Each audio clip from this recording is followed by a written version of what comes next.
Moses played at a time before the player empowerment era when most of his contemporaries, other superstars, played their careers for one or maybe two teams. Magic spent his whole career with the Lakers, Bird his whole career with the Celtics, Isaiah spent his whole career with the Pistons, Dr. J spent his whole NBA career with the 76ers. Kareem played for 2-year teams over a 20-year career. For various reasons, Moses played for 9 teams across 2 leagues over 21 seasons. So I think he's not as associated with any one city or beloved by any one fan base as many other superstars are. And I think place affects legacy. And I think the last thing is Moses didn't give a damn how he was perceived or remembered.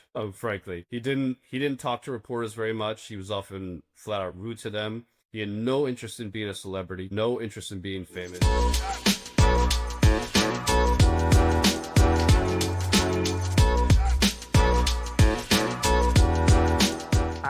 I want to talk about your relationship with Moses Malone in terms of your first memories of him as either a fan or just coming across his highlights.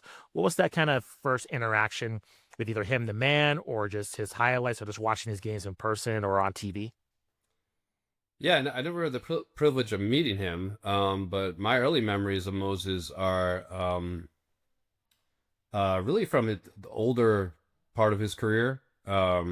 I guess kind of the downside of his career. So late 80s, I would say I started to really get into basketball. And so I knew what he had been, that he'd been a guy who won 3 MVP awards, and maybe he actually still made an all-star game or two when I started watching, but he wasn't that dominant, MVP caliber player anymore. So a lot of my memories of Moses are as an older player who was kind of, fading past his prime. So take us into the creative process for this book, because I find Moses Malone very interesting. I think for fans of the NBA in 2025, the name Moses Malone most comes up with Charles Barkley when he's mentioning him on Inside the NBA in terms of how much of an impact he's had on his career. But for yourself, in terms of just laying out the framework of telling the story of his life, what was that process like? And were there any surprises that you came across in telling that story? Um, yeah, I mean, it was, I think, obviously Moses had a great career. He won 3 MVP awards. He's one of only 9 people to do that in the history of the game. And won the championship in 83 with that great 76ers team. But for me, I think what really made him fascinating and what really jumped out at me was that he was the first modern day player to go straight from high school to pros. And that quickly became kind of the centerpiece of the story for me, and what it was like to be a trailblazer, the different obstacles he faced, the people who were rooting for him to fail, the college recruiting process that went on at that time for a prospect of his caliber was wild. I mean, some of the stories with the coaches and the things he did to avoid the coaches were crazy. So that kind of became the centerpiece of the story, and I worked from there.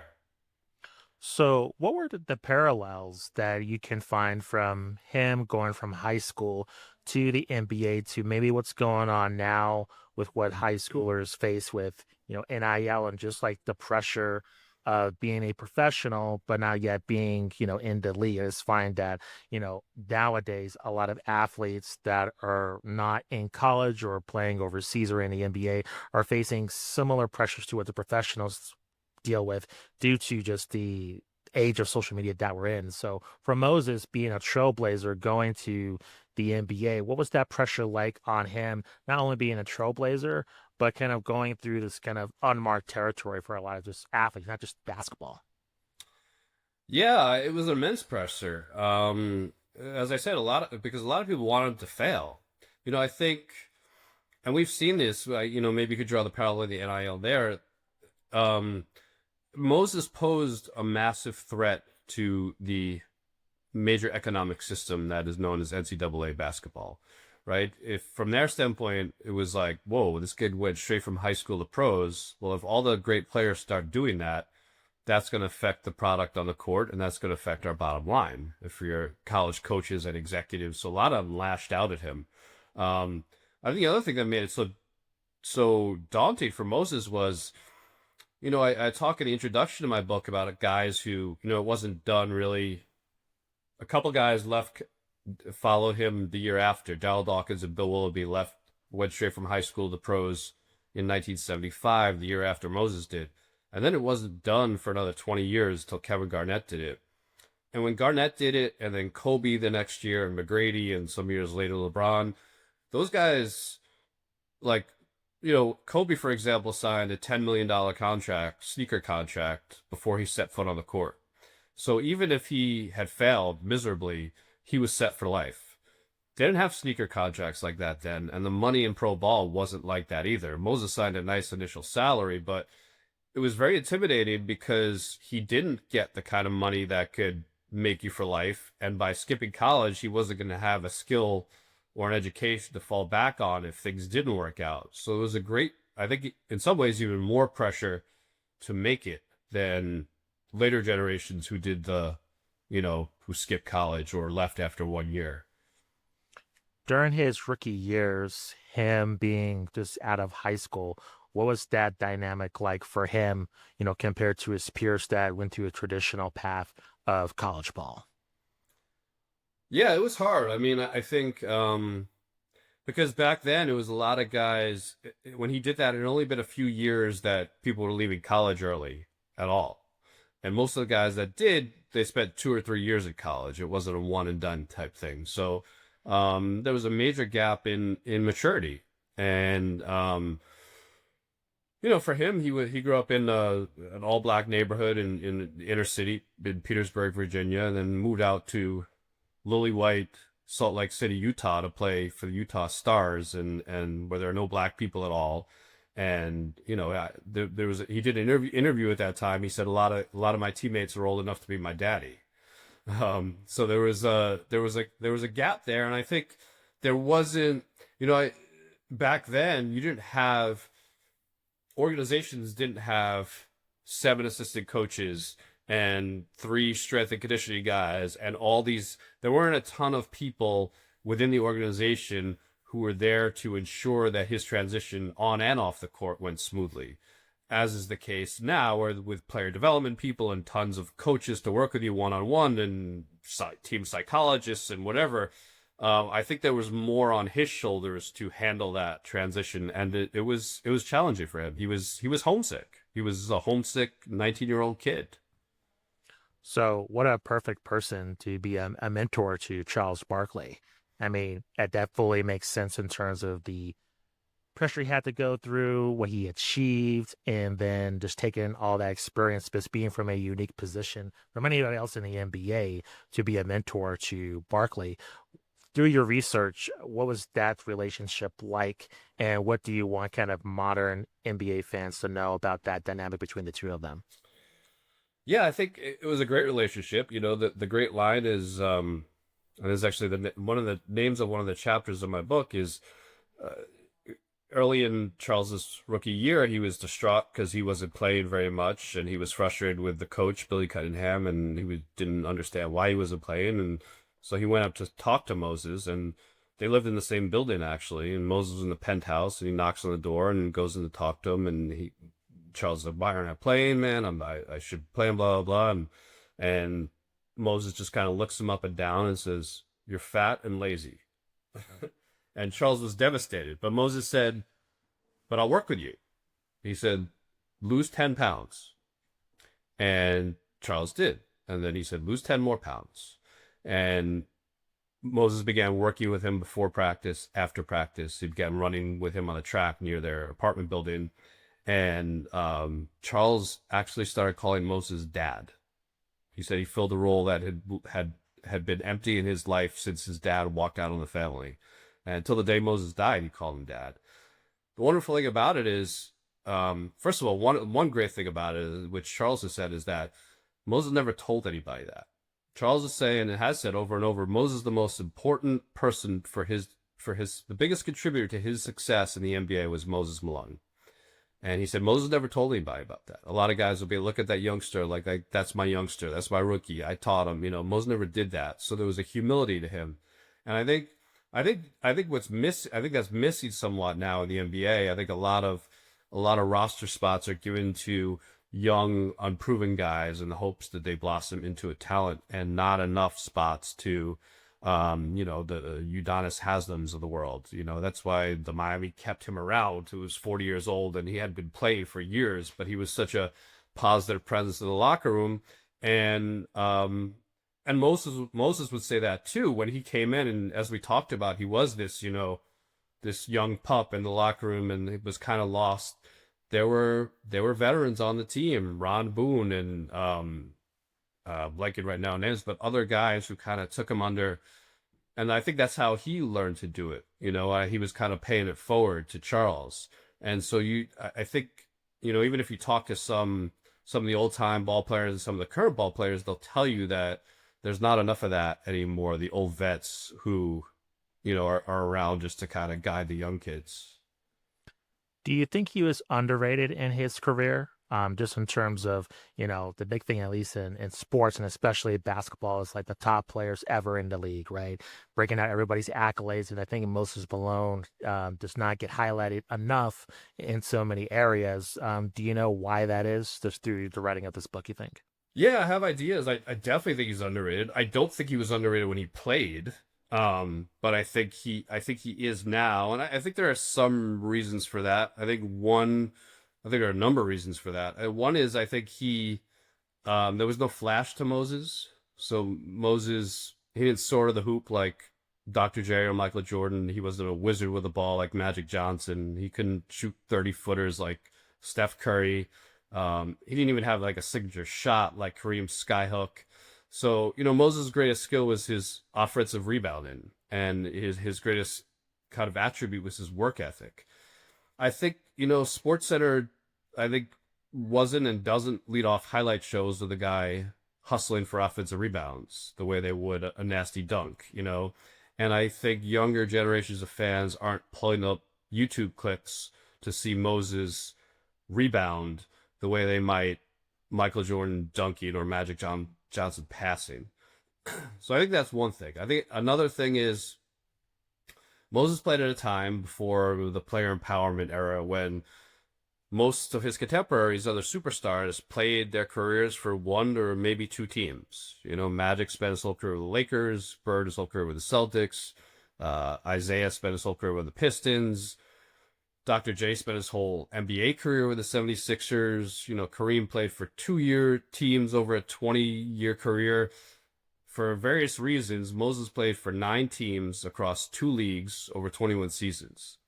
So I think he's not as associated with any one city or beloved by any one fan base as many other superstars are. And I think place affects legacy. And I think the last thing is Moses didn't give a damn how he was perceived or remembered.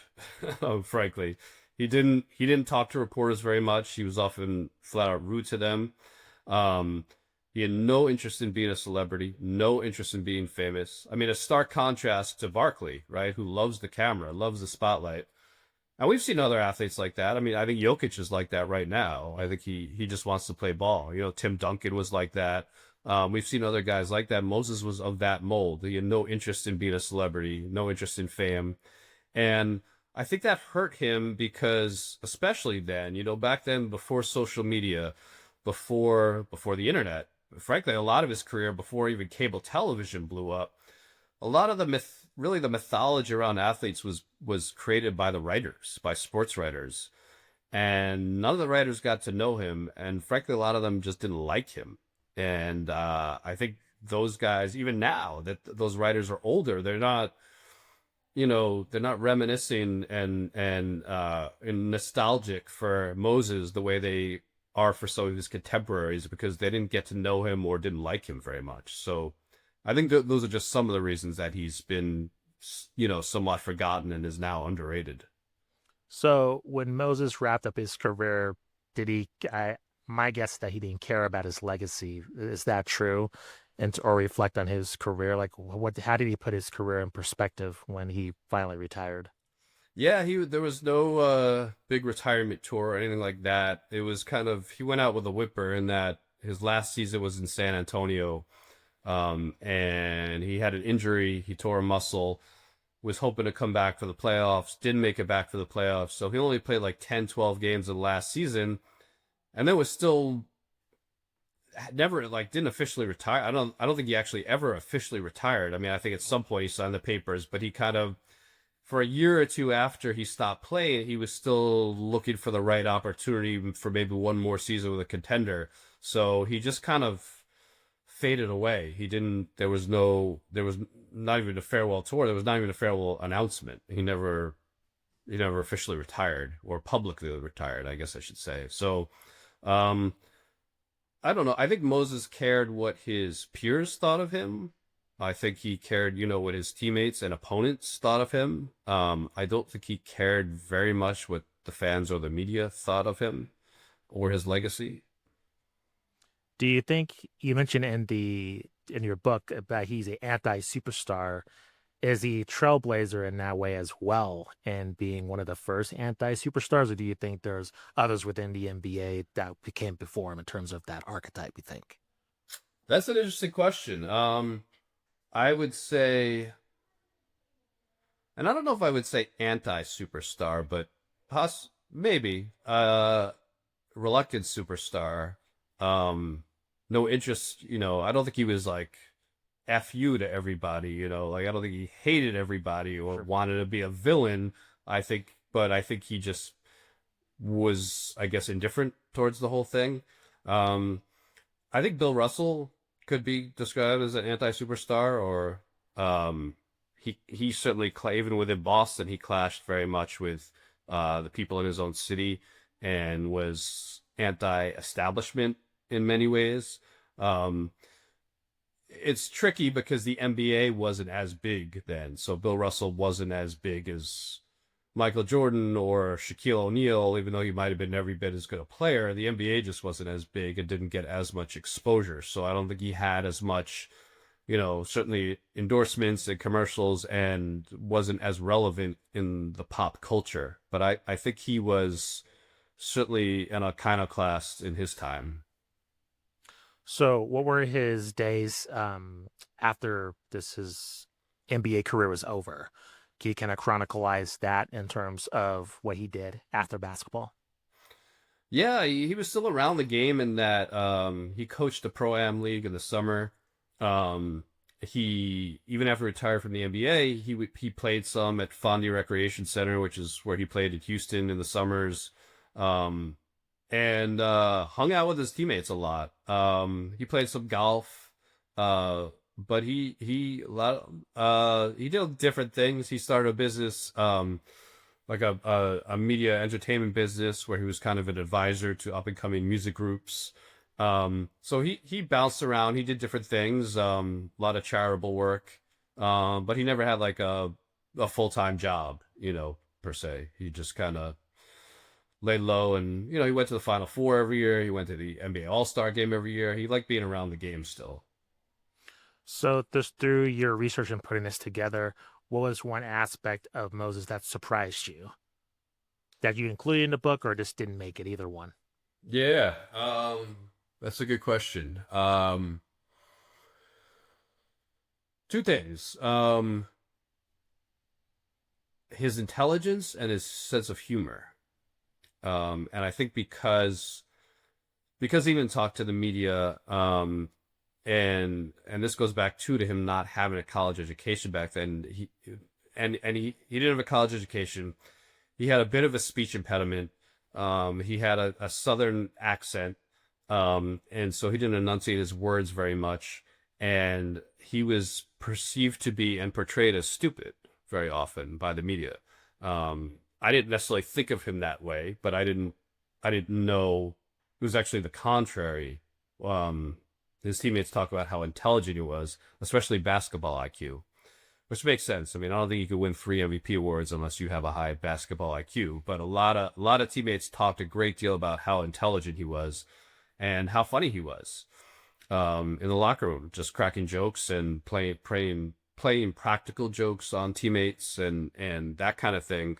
Unfortunately, he didn't allow the public to see that side of him. And teammates and coaches and trainers, whoever would say that it was like he flipped a switch. Like he'd be in the locker room and messing around with the boys, and a reporter would walk in and it was like, just stone faced and shut down completely.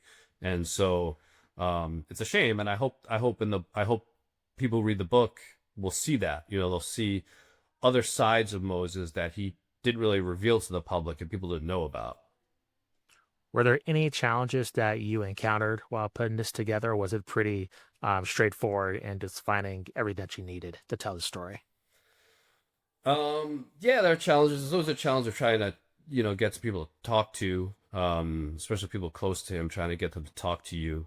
Um, yeah, I mean, one big challenge I faced was, from a writing standpoint, was I came across when Moses got divorced, his wife accused him of uh, verbal and physical abuse. And I got a whole lot of details on that, court documents and stuff. And from a writing standpoint, I found that very challenging. I didn't know, I struggled with whether to put that in the book, not put that in the book. I did put that stuff in the book, but I struggled very much with how much of that to put in, how specific, the wording. It's obviously a very sensitive issue, and I wanted to be fair to both sides. And it was very unpleasant, frankly, to write about that. It's fun to talk about him, playing pickup games with Akeem Olajuwon in a gym in Houston. That's enjoyable. It's not fun to write about accusations like that. So that was an obstacle I had to deal with in putting this together. And what is the lasting memory do you want readers to have when they complete the book? If there's one thing that you want just remaining in the readers' minds when they're all said and done about Moses Malone, what would that be? That Moses Malone was his own man, and he, as I put it, he forged his own path. He didn't walk in anybody else's footsteps. Moses never gave a damn what anybody else said or did. He didn't care what was popular. He overcame a great deal of obstacles to reach the success he achieved. But like I said, there's nobody from his town had ever gone pro before in anything. There were no footsteps to walk in to go from high school to pros. He forged his own path, and that takes courage and perseverance and belief in yourself. He had a tremendous belief in himself and in his vision, and he didn't veer from his vision. The example I always use is when he was in high school, but from a young age, he said he was going to be pro. He was going to be a great basketball player. And people laughed at him, but he didn't care. He was going to do it. And when Moses was in high school, a lot of his teammates and friends on the weekends, they would go to clubs and house parties, and Moses never went. Moses went to the schoolyard, and he worked on his game by himself in the dark until 2, 3 in the morning every night, even when everybody else was out partying. So if you were Moses' friend or neighbor, you would look at him like there is no path for this man to be a great basketball player. But he through sheer determination and strength of personality, created that path for himself. And I think that's the great story of Moses. Paul, thank you very much for joining the show. Truly appreciate it. Can you let our audience know where you're located on social media, where they can find the book, and any upcoming projects you're working on as well? Yeah. Well, first, Justin, thank you again so much for having me on. It's a pleasure to be back on Hoopsology. I'm a fan of the pod. You can follow me on X or Blue Sky. It's at Paulie Knepp. That's PauliekNep. The book, once again, is called Moses Malone, The Life of a Basketball Prophet. It will be out November 1st. It's available now for pre-order on, Amazon, Barnes and Noble, all that stuff. And yeah, that's about it. Awesome. Thank you very much. Truly appreciate it. Thank you. Thank you.